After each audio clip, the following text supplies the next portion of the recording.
अल्लाह ने गौसे पाक को वो मुकाम, वो मर्तबा, वो दर्जा, वो शान अता फरमाई है। इधर गुलाम की पुकार खत्म नहीं होती, उधर बगदाद से गौस यहाँ तशरीफ लाते हैं। सुभान अल्लाह।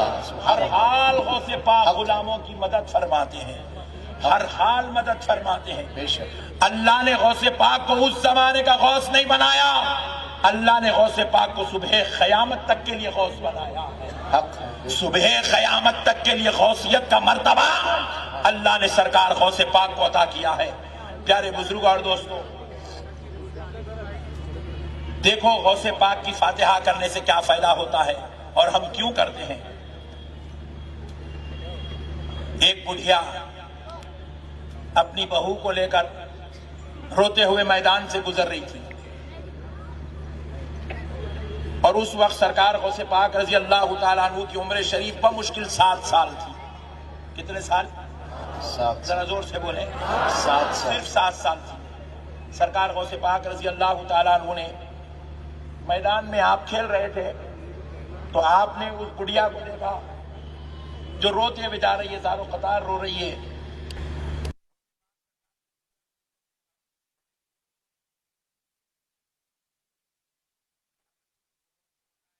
प्रॉब्लम नहीं समझ सकता, मैं बड़े टेंशन से गुजर रही हूं इसलिए रो रही, तू मेरा मसला नहीं समझ सका। माई बताने में तेरा क्या जाता है, बता तो दे क्यों रो रही है।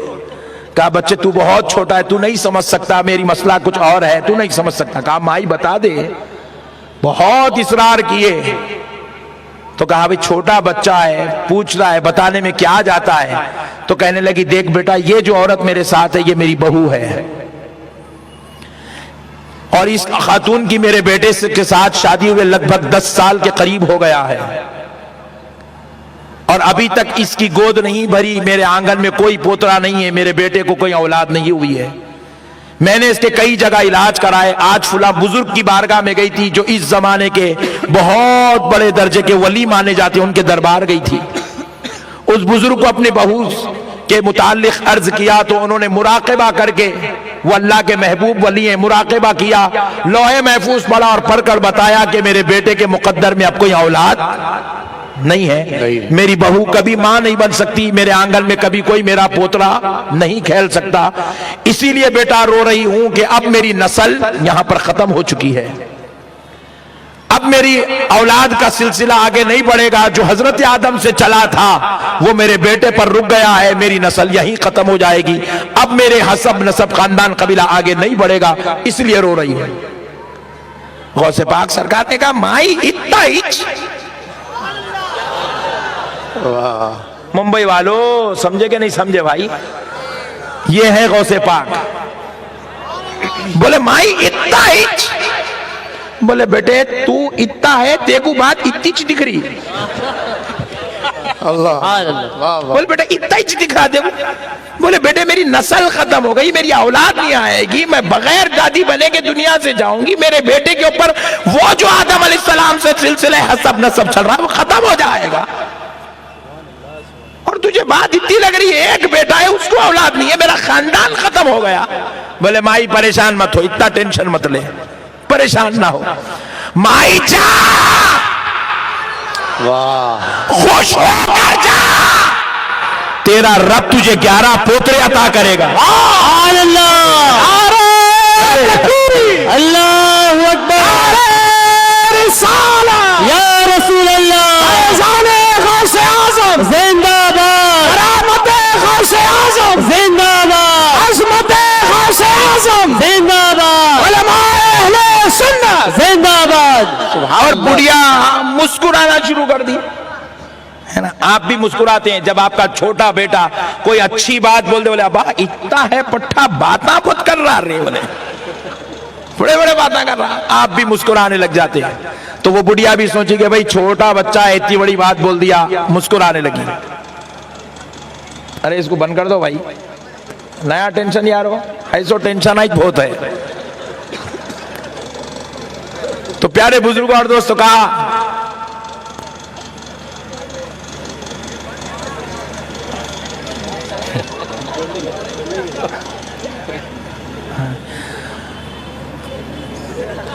कहा माई जा, अल्लाह तुझे खुश कर देगा, तुझे 11 पोतरे देगा। बोले छोटे बच्चे के मुंह से बात अच्छी लगी, बुढ़िया रोना भूल गई, मुस्कुराना शुरू करी, चले गई।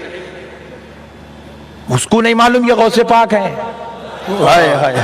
उसको नहीं मालूम ये चमने ज़हरा का फूल है, उसको नहीं मालूम ये अली की आंखों का तारा है, उसको नहीं मालूम ये हसनैन के दिलों का दुलारा है।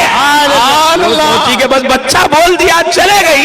और नेक्स्ट मंथ गुड न्यूज। क्या बोली 10 साल से तरस गई खुशखबरी सुनने, बड़े बड़े तबीबों को बताई, खुशखबरी नहीं मिली। हजरत कने गई थी, मुराकबा करके लोहे महफूज पढ़ के बोले औलाद नहीं है मुकद्दर में ही। वो बच्चा बोला 11 पोतरे होंगे, दूसरे महीने में गुड न्यूज। क्या बात है। परेशान हो गए, बोले वो बच्चा कोई मामूली बच्चा नहीं है, कुछ ना कुछ काम का बच्चा है। अब निकली घर से वो बच्चे को ढूंढने, अल्लाह अल्लाह। अब 1 महीने के बाद फिर वो मैदान में आई बेचारी, आके लोगों को पूछ रही है 1 महीना पहले एक बच्चा खेल रहा था, लोग पूछे नाम क्या है, बोले नहीं मालूम। बोले उसके वालिद का नाम, बोले वो भी नहीं मालूम। बोले खानदान, बोले वो भी नहीं मालूम। हुलिया कैसा था, बोले वो भी याद नहीं है। तो बोले तू दिवाली हो गई, घर को जाके बैठ। बोले बेचारी मायूस हो गए, घर को चले गई। कभी कभी निकलती यूं यूं ढूंढ लेती, बच्चों को देखती, पकड़ते जाती, हुलिया देखते जाती, बोले ये हो सकता है, ये होगा, ये होगा। बड़ी बेचैनी से ढूंढती, ढूंढते ढूंढते 9 महीने निकल गए, पहला पोतरा घर में आ गया। सुभान अल्लाह, सुभान अल्लाह। 11 साल निकल गए, 11 पोतरे घर में आ गए। इधर सरकार गौसे पाक की उम्र शरीफ 18 साल की हो गई। मेरे और आपके गौसे पाक ने 18 साल की उम्र में बगदाद की जामा मस्जिद में खड़े होकर ऐलान विलायत किया। सारे बगदाद में कोहराम मच गया कि अब्दुल कादिर ने अपनी विलायत का ऐलान किया है। तो सब लोग जो जानते थे सरकार अब्दुल कादिर जीलानी की तरफ दौड़ने लगे। बुढ़िया पूछी भैया अब्दुल कादिर है कौन जो अपनी विलायत का ऐलान करता है? तो लोगों ने कहा एक 18 साल नौजवान है जो खानदान अलीउल मुर्तजा से है, जो नस्ले रसूल पाक से है, जो फातिमतुल ज़हरा का चमन का फूल है, जो हजरत अली व हजरत हसनैन की आंखों का तारा है। तो बुढ़िया समझ गई कि 18 साल अगर आज उसके है तो 11 साल पहले मिला था, तो ये वही 7 साल का बच्चा है। बुढ़िया दौड़ी दौड़ी भागी भागी दरबारे गौसे आजम में आई। गौसे पाक सरकार को दूर से देखा, रुक गई। गौसे पाक जैसे ही इसको देखे पलट गए, बोले फिर पकड़ लेगी, नए मसले पूछेगी। गई सरकार गौसे पाक के कदमों में गिर गई, पकड़ के बोली सरकार तुम वही हो ना जो आज से 11 साल पहले मिले जब तुम्हारी उम्र 7 साल की थी? गौसे पाक ने मुस्कुरा कर कहा हाँ माई मैं वही हूँ। अल्लाह क्या बात, वाह वाह वाह। माई तेरे पोतरे कैसे हैं? माई तेरे घर के खिलौने कैसे आए? आज उसी मसले को हल करने आई हूँ, आज उसी मसले को हल करने आई हूँ कि अब्दुल कादिर मेरा ईमान है। मैं उस वक्त जिस बुजुर्ग के पास जाकर आ रही थी वो कोई लींबू पीर नहीं था। Point to be noted. आज सुन्नियत को गाड़ दिए लोग लींबुओं के बीच में, नारियलों के बीच में लाके। आजकल लींबू देना, नारियल देना, पलीते देना, लोबान देना, कांटियां देना, ये सुन्नियत बन गई है। लानत है ऐसे लोगों पर जो इसको सुन्नियत समझते हैं। दोस्तों बोली उन्होंने तो नहीं बोली, मैं बोल रहा हूं। बोली मैं उस वक्त कोई लींबू पीर करने जाके नहीं आ रही थी, मैं कोई नारियल पीर की बारगाह से नहीं आ रही थी, मैं कोई गंडा पलीता चला के नहीं आ रही थी। कहती है कि मैं उस वक्त के वली कामिल, अल्लाह का वो वली जिसे रब ने अपने खुरबतों से नवाजा था, जिसे रब ने अपने खास इनाम और फजल एहसान से सरफराज किया था, जो साहिब मुराकबा कश्फ व करामत था और जो आंख बंद करके लोहे महफूज पढ़ लिया करता था। मैं उस बुजुर्ग की बारगाह से आ रही थी और उन्होंने मुराकबा करके मुझको लोहे महफूज पढ़ के बताया कि मेरे बेटे के मुकद्दर में कोई औलाद, मेरे बेटे के मुकद्दर में कोई औलाद नहीं। खुदा की कसम मेरा ईमान है वो बुजुर्ग ने सही कहा था। क्या बात, वाह वाह। मेरा ईमान है वो बुजुर्ग ने सही कहा था। और अब्दुल कादिर मेरा ईमान है कि तुमने जो कहा 11 पोतरे होंगे, तुमने भी सही कहा है। सुभान अल्लाह। मगर अब्दुल कादिर मैं इसी टेंशन में 11 साल से घुल रही हूं। एक सही हुआ तो दूसरा गलत होता। जी ये कायनात का पहला वाकया है जो दोनों भी सही है मगर दोनों एक दूसरे के अपोजिट है।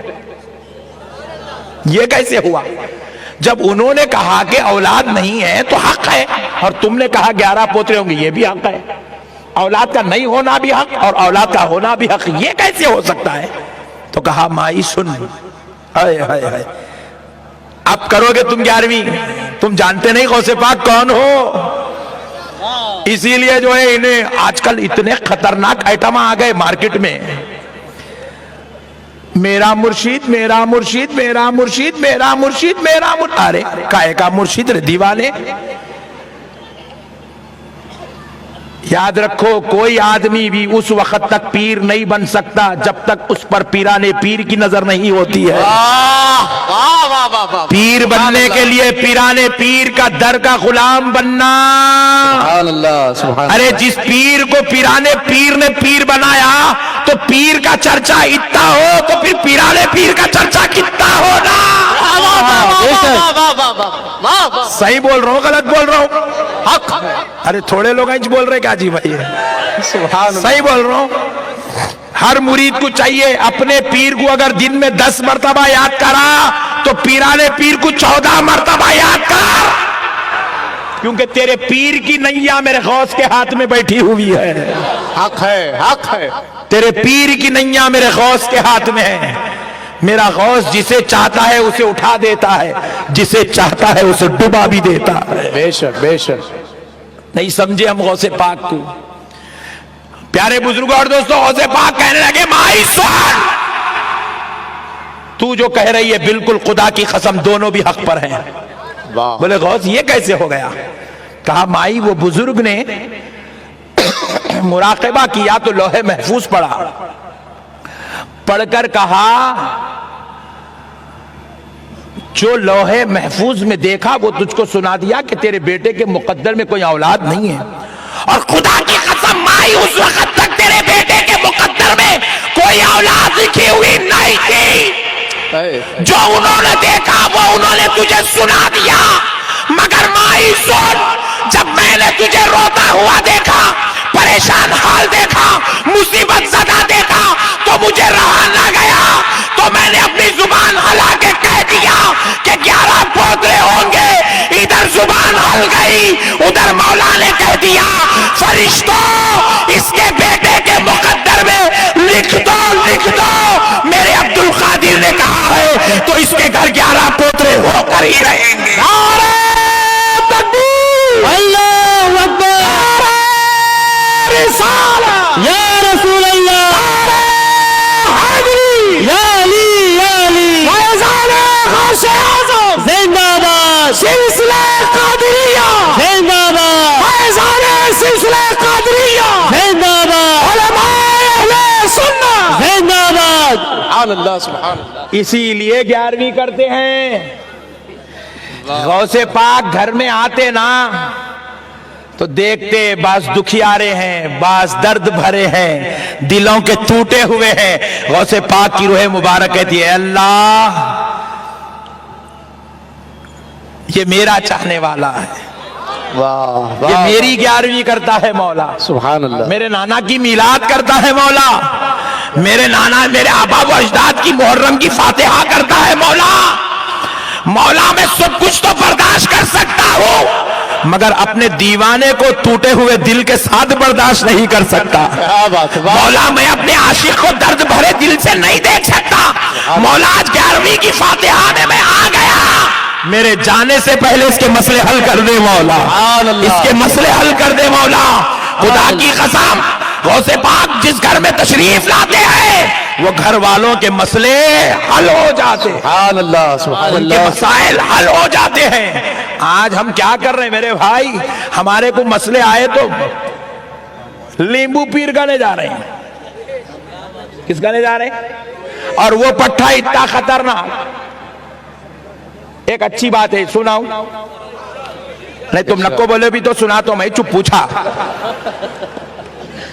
सुनो दोस्तों, मेरा एक शागिर्द है बेचारा, हाल में शादी हुई, मेरे को पूछा मौलाना हजरत कुछ ऐसी नसीहत फरमा दीजिए, घर में बेगम के साथ खुश रहा तो बस से बोले नहीं। आजकल कैसे खतरनाक चल रहे लड़ाई झगड़े, इतने टेंशन। पुलिस वालों का ने पुलिस स्टेशन गए तो चोरी के केसात 10 है, मर्डर के केसात 3 है, बीवी शौहर के लड़ाई के केसात 70 है। इतने भयानक हो गए मुसलमान। और 70 में से 55 मुसलमानों के थे। मुसलमान इतने खतरनाक हो गए आजकल। अल्लाह अकबर। तो ने बोला हजरत सबको देख देख के हैबत हो रही है, अब मेरी भी शादी हो गई, मेरा क्या होता नहीं मालूम, कुछ ऐसी नसीहत करो हजरत ताकि हम दोनों खुश रहे तो बस है बोले। होना भी चाहिए ना भाई, बेशक, जरा जोर से बोलो। बेशक। और याद रखो बीवी को खुश वही रखता है जो बीवी बना के लाता है, वाह वाह। और बीवी को वो खुश नहीं रख सकता जो नौकरानी बना के लाता है। क्या बात, अरे वाह, बहुत लोग बोले सुभान अल्लाह, जरा जोर से बोलो सुभान अल्लाह। अब आप लोग डिसाइड करो, आप नौकरानी को लाए हो या बीवी को लाए हो। हाँ तजुर्बेकार दिख रहा पट्टा, सुभान अल्लाह। तो प्यारे बुजुर्ग और दोस्तों, आप बीवी को लाए अल्हम्दुलिल्लाह। तो बीवी को लाए तो बीवी के रूल्स अलग है, नौकरानी के अलग है। पहले नौकरानी के सुन लो। सुबह उठते ही पहले नाश्ता बनाना, फिर उसके बाद बर्तन धोना, कपड़े धोना, फिर बच्चों को देखना, फिर उसके बाद सास ससुर को पूरा खिदमत करते रहना, फिर उसके बाद जो है झाड़ू मारना, पोछा मारना, ये देखना, वो करना, ये करना। शाम में 8 बजे थक के बैठी अम्मा, सुबह 7 बजे उठी, अब बैठी रही अल्लाह मई। बाबा के घर में सुकून से थी, गारत के गड़े में आ गई रे मौला, ये जहन्नम मेरे किस्मत में कहीं को लिखा मेरे मौला, तू कोस लेते बैठी बेचारी, शिकवे करते हुए अपने रब से। कमर की हड्डी दर्द हो रही, पैरा दर्द, वो दर्द, ये दर्द, टेंशन में बेचारी का पूरा दिन गुजरा। अब सब खत्म हो गए मसले, अब सोची थोड़ा सो जाऊंगी, बोलते घर पे एक बेल बजी। जाके दरवाजा खोली तो जालिम शौहर सामने था, अभी नहीं आया। 2 घंटे तक अब इसके झगड़े बर्दाश्त करना, क्योंकि इन्हें शरीफत नहीं है, आते आते खाली नहीं आता, बेहतरीन 2 बॉटला मार के आता, नहीं तो पूरी दिन भर की थकन, पूरी घर में काम करा सो, वेल्डिंग करा सो, कार चलाया सो, लारी चलाया सो, किराना स्टोर चला सो, इधर उधर गया सो, पूरी थकन, वो पूरा दिन भर का गुस्सा अज़ाब पूरा लाता बीवी को। तुम्हारे अम्मा ऐसा करे, तुम्हारे बाप ऐसा करे बोल के निकालता, चिल्लर 3rd क्लास बीवी के ऊपर निकालता पूरा गुस्सा। मैं बोले अल्लाह क्या ऐसा गुनाह करी मेरे मौला जो इतने जालिमों के बीच भेज दिया मेरे को। ये नौकरानी है, ये बीवी नहीं है। कौन है ये? नौकरानी है। और बीवी जो रहती ना, उसके मुतालिक हमारा शागिर्द कोई हजरत कुछ तो भी बोलो, तो बोला मियाँ तू खुश रहना चाह रहा बीवी के साथ तो एक काम कर। बोला जी हजरत क्या करूं? रोजाना रात में घर